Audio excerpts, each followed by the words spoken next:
Le froid mordant n'a pas découragé ces touristes venus du nord de la France.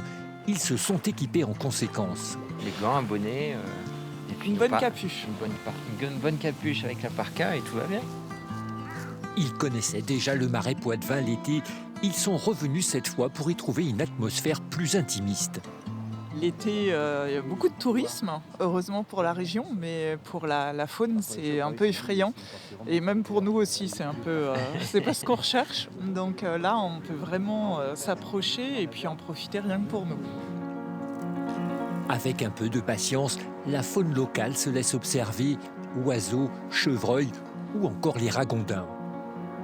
L'hiver, ils sont plus souvent visibles parce qu'en pleine saison, ce flux de barques, ça les perturbe quand même un peu. Aussi, on a des jeux de lumière, donc des reflets aussi qui sont quand même très intéressants. Donc on a moins d'ombrage et parfois des reflets qui valent des peintures. Alors messieurs, dames, est-ce que tout se passe bien?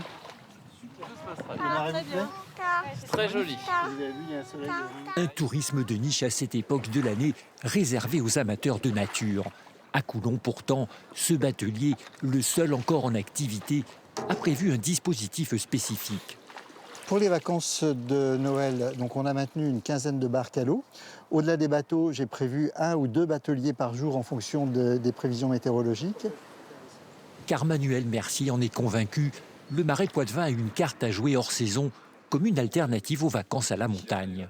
Là, on a accueilli pour l'instant 227 passagers. D'accord. Jusqu'à aujourd'hui.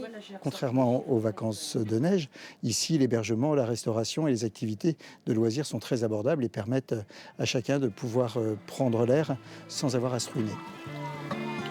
Un combat que ce batelier mène seul depuis des années.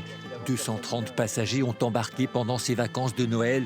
Un résultat encourageant, mais sans doute encore trop modeste pour décider les autres acteurs du tourisme à prolonger leur saison.